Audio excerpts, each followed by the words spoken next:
was like, he ain't stupid, he's left-handed. Great job on selling this more. You haven't got a bad hand, you've got a dexterous hand and a non-dexterous hand. Like one hand is better at holding the paper and one hand is now holding the pen. About to go see one of the biggest inspirations on my game, Chris Payne's. He's at InvertedGear. We're heading over there. Just found out not too long ago, and we're making it happen. Let's get it.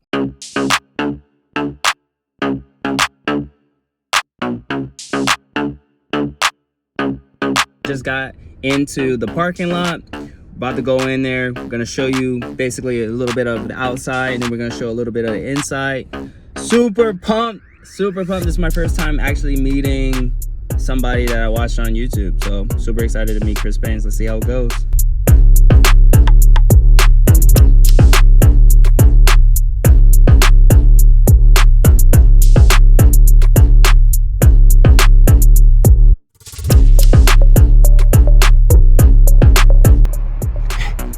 Inches around the back. Oh my gosh. Don't go this way, guys.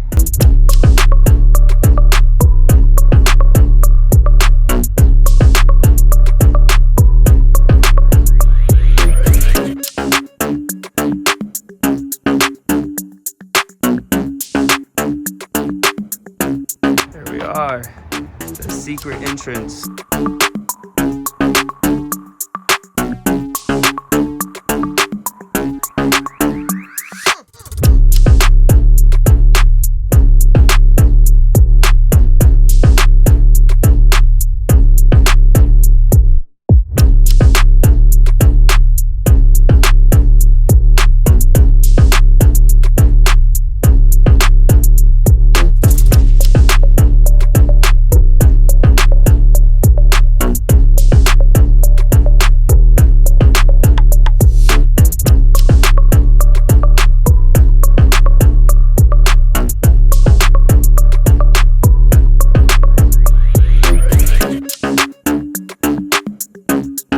That's not to say inverting doesn't work. It'd be funny if I said that in this gym.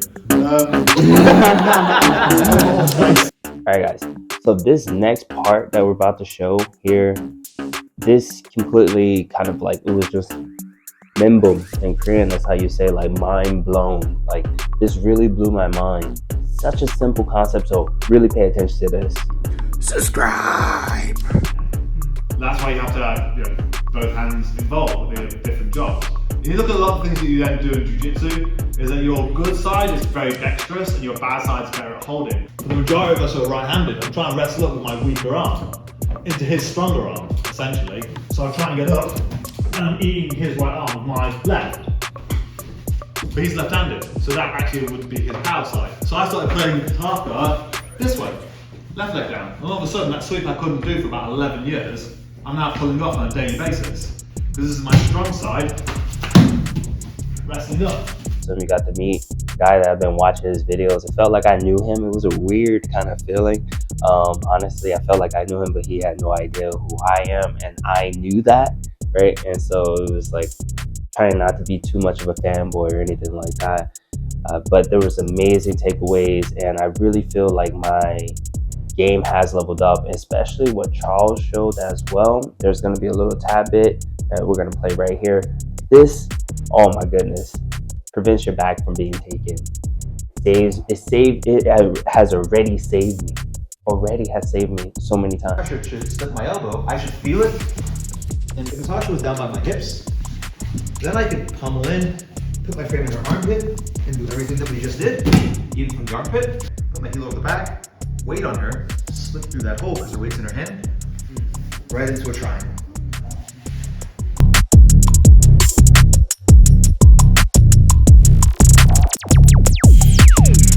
Have you ever been to a seminar before? This was my first one.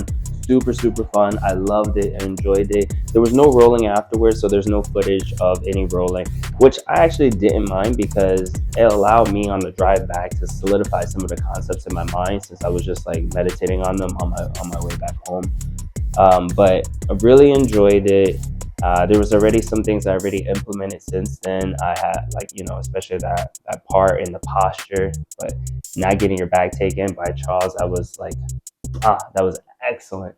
Also the piece about switching sides, where Chris Payne's talked about, like switching sides, and maybe you're not able to do darces on the left side, but you maybe can start lining them up better on the right side because you're right hand dominant or you're left hand dominant, and your game evolves because of that. It just like completely unlocked like jujitsu for me, and it just made it even more incredibly addicting and more fun, if it makes sense, because now I'm doing things on the opposite side that I wish I could do. I learned it on one side, and then I realized I can't do it on that side, but I can do it on my dominant side. So much fun now.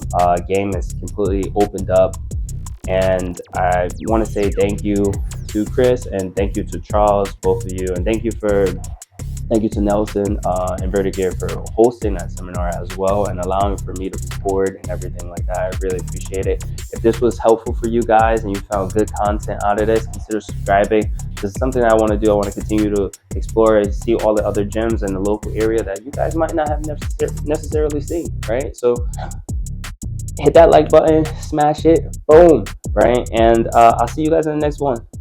Deuces. This was my first seminar by far.